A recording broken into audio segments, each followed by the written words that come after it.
Class 8 English reader की book है Honeydew, उसका चैप्टर 4 था ये, Bepin Choudhury lapse of memory. उसका हम लोग थर्ड पार्ट डिस्कस करेंगे। इस पार्ट में हम लोग इस चैप्टर का पार्ट 3 पार्ट 4 दोनों डिस्कस करेंगे, ठीक है। तो इसके पहले बताया था विपिन चौधरी के बारे में, उनके लॉस ऑफ मेमोरी के बारे में। तो जब वो अपने फ्रेंड को मुखर्जी को फ़ोन करके पता करते हैं तो वो भी बताने लगता है कि हाँ हम लोग रांची गए थे, सब कुछ बताने लगता है। उसके बाद जो विपिन चौधरी होते हैं काफ़ी शॉक हो जाते हैं। शॉक इसलिए हो जाते हैं कि उन्हें क्यों नहीं याद रहता कि वो कभी रांची गए थे।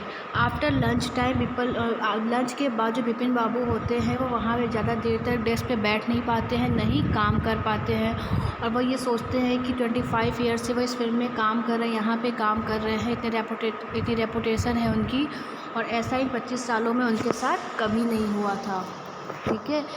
मतलब कि वो काम नहीं कर पा रहे, इससे वो काफ़ी डिस्टर्ब थे और वो काफ़ी टायरलेस फील कर रहे थे, ठीक है। लेकिन इस टाइम मतलब उनका जो वो काम था वो काफ़ी इफ़ेक्ट काम पे पड़ रहा था, उनका जो दिमाग था वो बिल्कुल काम नहीं कर रहा था। उसके बाद वो 2:30 पे दोपहर में ही घर आ जाते हैं। आने के बाद वो बेड पे जाके सो जाते हैं, लेट जाते हैं, और फिर वो सोचने लगते हैं कि कैसे ऐसे हो सकता है कि कोई व्यक्ति किसी जगह पे गया हो और वहाँ के बारे में उसे बिल्कुल याद ना आ रहा हो, पूरी तरह से वह भूल चुका हो, मतलब कुछ भी याद नहीं आ रहा है।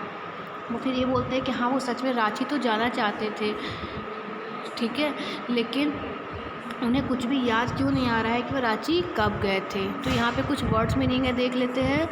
कंसिस्टियस मतलब होता है केयरफुल एंड करेक्ट।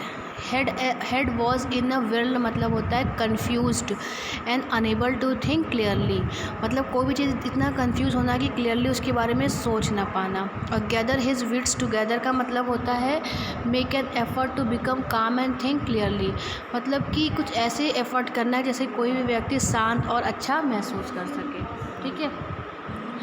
फिर मतलब वो इतना इम्पॉसिबल हो जाता है उनके लिए ये सोचना कि कोई कैसे सब चीज़ें भूल सकता है। उसके बाद शाम में 7:30 पे जो विपिन बाबू का सर्वेंट होता है उनके पास आता है और बताता है कि चुन्नी बाबू जो कि उनके इस कॉलेज के फ्रेंड रहते हैं स्कूल टाइम के, वह आए हुए रहते हैं। तो विपिन को लगता है कि हाँ ये कि उनको पता होता है कि चुन्नी उनके पास क्यों आया हुआ रहता है, ठीक है। चुन्नी उनके पास क्यों आया रहता है, क्योंकि चुन्नी के पास कोई जॉब नहीं होता और वो चाहता है कि जो विपिन है वो उनके लिए कोई जॉब ढूंढ सके, कोई काम कर सके, जिससे कि वो थोड़ा पैसा कमा सके, क्योंकि उसकी कंडीशन बहुत ही ख़राब रहती है।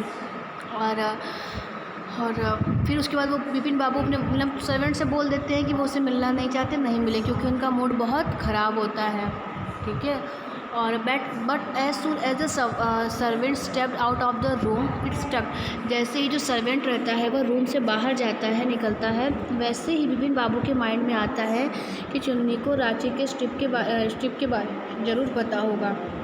वो दौड़ते हुए जल्दी से सीढ़ी से उतरते हुए नीचे आते हैं लिविंग रूम में और चुन्नी से बिना कुछ कहे बोले पूछते हैं कि तुम्हारी मेमोरी तो बहुत अच्छी है। लिसन चुन्नी, मुझे बताओ क्या 1958 में हम लोग कहीं गए थे? तो वो सब बताने लगता है कि हाँ हम लोग वहाँ पे 1958 में रांची का ट्रिप गया था, क्या तुम्हें याद नहीं है? और फिर वो पूछते हैं कि 58 में गया था कि 59 में, ठीक है। तो मतलब कंफ्यूज रहते हैं, उसको भी देख के चुन्नी को याद रहता है सारी बातें, इसलिए वो चुन्नी से पूछते हैं, ठीक है। और फिर यहाँ पे वर्ड मीनिंग भी देख लेते हैं।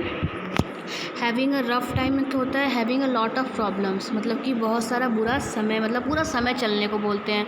Turning up like a bad penny, मतलब appearing at a place where one is most welcome, ठीक है, एक ऐसी जगह पे जहाँ पे किसी का हार्डली मतलब वार्मली वेलकम किया जाता हो।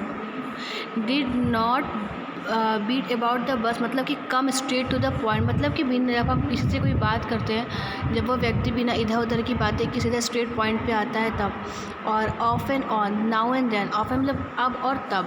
Throw your mind back, think back and recall a past event, मतलब कि पुरानी चीज़ों के बारे में सोचना, ठीक है।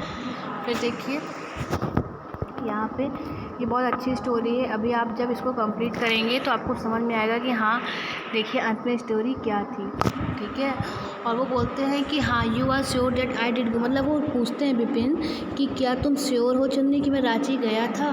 फिर जो चुन्नी होता है काफ़ी शौक हो के उनकी तरफ देखता है और पूछता है कि क्या तुम्हें कोई डाउट है, तुम्हें याद नहीं है कि तुम वहाँ गए थे? फिर वो पूछता है कि डिड आई गो, क्या मैं सच में गया, तुम्हें क्लियरली याद है? फिर उस टाइम चुन्नी चुपचाप सोफे पे बैठ जाता है और उनसे पूछता है कि क्या तुम कोई ड्रग वगैरह ले रहे हो जो ऐसा बिहेव कर रहे हो, तुम चीज़ों को भूलते जा रहे हो, ठीक है। फिर वो बताने लगता है कि मुझे पता है, मतलब कि हाँ हम लोग कॉलेज के स्कूल के फ्रेंड हैं, लेकिन फिर भी हमारी तुम्हारी फ्रेंडशिप की जो तुम्हारी नज़रों में कोई वैल्यू नहीं है, लेकिन तुम्हारे पास एक अच्छी मेमोरी ज़रूर है, ठीक है। और तुम अच्छी मेमोरी होने के बावजूद तुम रांची के ट्रिप के बारे में कैसे भूल सकते हो, ठीक है। Vipin babu had to turn away from Chunni's incredible stare, do you remember what my last job हुआ। उसके बाद वो उससे पूछते हैं कि तुम्हें याद है, विपिन चौधरी पूछते हैं कि मेरा प्रीवियस जॉब क्या था। चुन्नीलाल से पूछते हैं do you remember what was my last job. Asked Chunnilal of course you work in a travel agency. वो बताते हैं कि हाँ तुम ट्रैवल एजेंसी में वर्क करते थे। और उसके बाद बताने लगते हैं कि do you remember what my last job was. उसके बाद चुन्नीलाल पूछता है उनसे कि क्या तुम्हें पता है कि मेरा लास्ट जॉब क्या था, मैं क्या काम करता था। मतलब जो चुन्नीलाल था वो पहले कहीं जगह काम करता था ट्रैवल एजेंसी में, ठीक है, लेकिन अभी उसके पास कोई काम नहीं था, कोई जॉब नहीं था, छूट गई थी उसकी जॉब, इसलिए वो विपिन के पास आता था कि वो उसकी जॉब लगवा सके, ठीक है। तो विपिन बताते हैं कि हाँ you work in a travel agency में तुम काम करते थे। You remember that and you do not remember that it was who fixed up your railway booking for Ranchi. तुम्हें ये याद है कि हाँ मैं वहाँ काम करता था, लेकिन तुम्हें ये नहीं याद है कि तुम्हारे रांची के ट्रिप के लिए टिकट कौन बुक किया था। और फिर बताता है कि I went to the station to see you off. मैं तुम्हें छोड़ने के लिए स्टेशन पे भी गया था, तुम्हारे रेलवे कंपार्टमेंट का फ़ैन ख़राब था, फिर मैंने इलेक्ट्रीशियन को बुला के उसको सही किया था। फिर बोलता है कि whatever is the matter with you, you do not look too well. फिर बोलता है कि तुम्हारे साथ ऐसा क्या हुआ है, तुम अच्छे नहीं दिख रहे हो, ठीक है। और उसके बाद विपिन बाबू जो होते हैं वो साइंस एंड शॉक हिज हेड, मतलब इधर उधर अपना सिर हिलाने लगते हैं। I have been working too. फिर उन्हें लगता है कि मैं काफ़ी लंबे समय से हार्ड वर्क कर रहा हूँ, इसलिए ऐसा होता है कि मैं चीज़ों को भूल चुका हूँ, ठीक है। उसके बाद फिर वो बोलते हैं कि चुन्नीलाल बोलता है कि तुम्हें कंसल्ट करना चाहिए किसी अच्छे स्पेशलिस्ट या डॉक्टर से। फिर doubtless it was Vipin's condition which made Chunnilal leave without, मतलब कि चुन्नीलाल जो आया रहता है जॉब के लिए बोलने के लिए, वो विपिन की कंडीशन देख के बिना कुछ कहे और बोले वहाँ से चला जाता है अपने जॉब के बारे में, ठीक है। मतलब बोल ही नहीं पाता कि वो किस काम के लिए आया रहता है।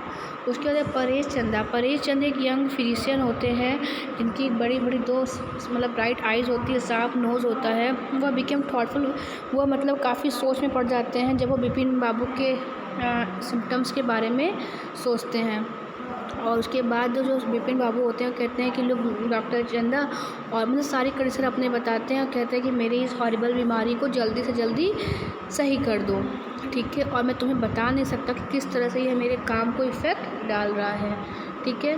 और यहाँ वर्ड मीनिंग देख लेते हैं।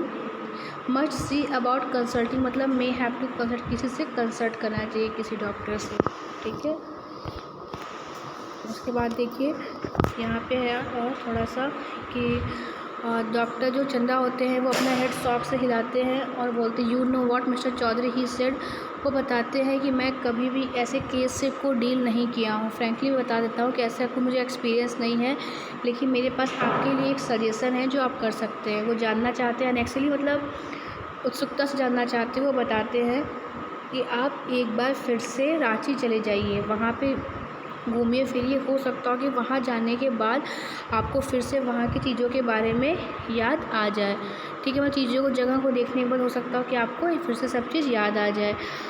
और फिर उसके बाद फिर बोलते हैं कि I am prescribing the nerve tonic and the tranquilliser, मतलब होता है कि ऐसा मेडिसिन जो हमें स्ट्रेस से रिलैक्स देता है, जैसे यहाँ लिखा है ना ट्रैंक्विलाइज़र मतलब होता है अ मेडिसिन, एक ऐसा मेडिसिन जो कम करता है स्ट्रेस को, मतलब चिंता को या टेंशन को, ठीक। Vipin babu felt somewhat better next morning. उसके बाद उनको मतलब विपिन बाबू को लगता है कि हाँ ये व्यक्ति, ये जो डॉक्टर ये सही कह रहे हैं। दूसरे दिन वो ब्रेकफास्ट करने के बाद ऑफिस में फ़ोन करके सारे काम वगैरह बताता है, इंस्ट्रक्शन वगैरह देने के बाद टिकट बुक करके उसी रात मतलब उसी शाम में वो रांची के लिए चला जाता है। पार्ट 3 कंप्लीट हो गया। अभी पार्ट 4 है, लास्ट पार्ट, कि getting off the train eight Ranchi. दूसरे दिन सुबह जब वो रांची पहुंचता है, रांची वहाँ से उतरता है ट्रेन से, तो वहाँ पे उसे देखने के बाद इधर उधर कुछ भी याद नहीं आता कि वह यहाँ पे कभी पहले भी आया है। उसके बाद वो स्टेशन से टैक्सी लेते हैं, वो यहाँ वहाँ पूरे शहर में घूमते हैं, बाज़ार होटल वगैरह सब जगह हिल हिल स्टेशन वगैरह, मतलब हर एक जगह वो जाते हैं, लेकिन फिर भी उन्हें कुछ याद नहीं आता। फिर उन्हें याद आता है कि जो स्ट्रेंज व्यक्ति उनको बुक शॉप पे मिला था उसने हुंड्रू फॉल्स के बारे में बताया था। फिर वो कहते हैं कि जब इतना घूमने फिरने देखने के बाद उन्हें कुछ याद नहीं आया तो हुंड्रू फॉल्स जा के उन्हें कैसे याद आ जाएगा। लेकिन फिर भी वो कहते हैं कि अगर इतनी दूर मैं आया हूँ तो एक बार हुंड्रू फॉल्स भी जाके सब कुछ देख लेता हूँ। ठीक है, उसके बाद देखिए, उसके बाद है कि at 5 o'clock the same afternoon in the Hundru. उसी समय क्या है कि जब शाम के 5 बजे हुंड्रू फॉल्स पे 2 गुजराती व्यक्ति को विपिन चौधरी एक बड़े से बोल्डर के पास गिरे हुए पाए जाते हैं, मतलब कि अनकॉन्शियस, मतलब बेहोश हुए पाए जाते हैं। और जब वो दोनों आदमी उनके पास जाते हैं तो वो बताता है उनको कि आई एम फिनिश्ड, मैं फिनिश हो गया हूँ, मेरे पास बचने की कोई उम्मीद नहीं है, मेरे पास कुछ भी नहीं बचा है। नेक्स्ट डे, जो नेक्स्ट मॉर्निंग होता है, विपिन जो बाबू रहते हैं वापस कैलकाटा आते हैं और फिर वो उनको रियलाइज़ होता है कि उनके लिए कोई होप नहीं रह गया है। ठीक है, कोई कुछ भी नहीं बचा है, सब कुछ ख़त्म हो गया, कोई काम नहीं रह गया है, उनका काम भी इफ़ेक्ट हो रहा है और उनके कॉन्फिडेंस भी एकदम से ख़त्म हो गई है, एबिलिटी ख़त्म हो गई है और धीरे धीरे उनके जो माइंड का बैलेंस भी ख़त्म हो गया है। एक्चुअली उन्हें ये लगता है कि उनका जो भाई था वो थोड़ा मेंटल था, तो कहीं ना कहीं उसका इफ़ेक्ट इन पे भी पड़ रहा है और ये भी मेंटल होते जा रहे हैं। ठीक है, Vipin babu could not think any more, उसके बाद वो कुछ सोच नहीं पाते हैं, वो वापस घर आते हैं। उसके बाद डॉक्टर चंदा को कॉल करते हैं और वापस उन्हें घर बुलाते हैं।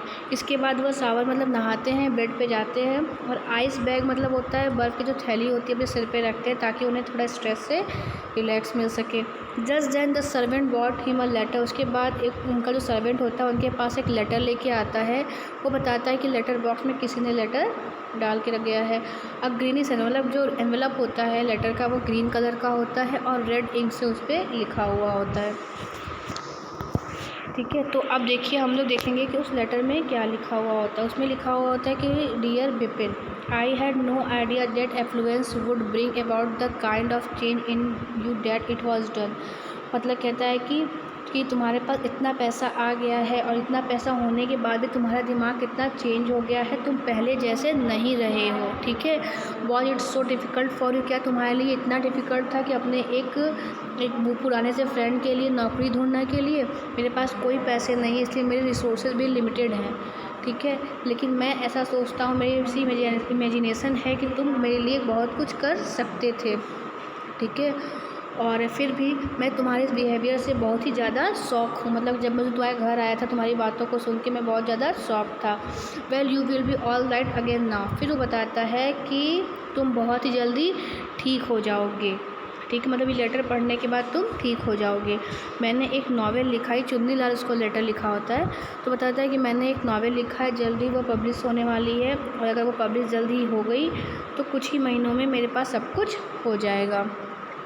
इन रेट्रीब्यूशन ऑफ, मतलब होता है एज ए पनिशमेंट, मतलब कि पनिशमेंट के बारे में, मतलब वो होता ये है कि एक तरह से उनको पनिशमेंट मिलती है।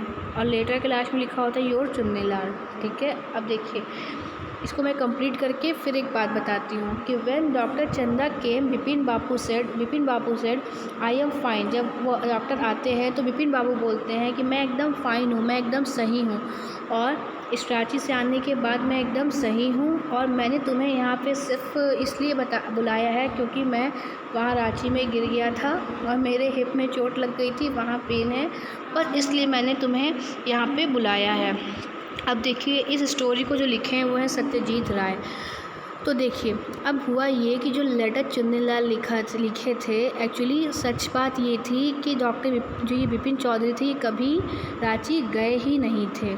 ठीक है, ये जो इनका फ्रेंड था चुन्नीलाल, इनसे काफ़ी गुस्सा था क्योंकि इनको जॉब नहीं दिला रहा था और चूँकि जॉब उसको दिला सकते थे फिर भी ये नहीं दिला रहे थे, इसलिए वो इनसे गुस्सा था, इनसे बदला लेना चाहता था। इसीलिए वो सभी लोगों के साथ मिलकर उस स्ट्रेंज व्यक्ति को भेजा, फिर मुखर्जी को भी इन्वॉल्व किया, है ना, और हर एक व्यक्ति को इन्वॉल्व किया ताकि हर एक व्यक्ति एक्सेप्ट करे कि हाँ ये रांची गए थे, बस यही एक्सेप्ट ना करे कि नहीं गए थे। लेकिन रियलिटी क्या थी कि ये कभी भी रांची नहीं गए थे, बस चुन्नीलाल इनसे बदला लेने के लिए ये सब कर रहा था। ठीक है, तो बस ये चैप्टर यहाँ पे कंप्लीट हुआ। नेक्स्ट वीडियो में हम लोग एक्सरसाइज डिस्कस करेंगे। Okay, thank you.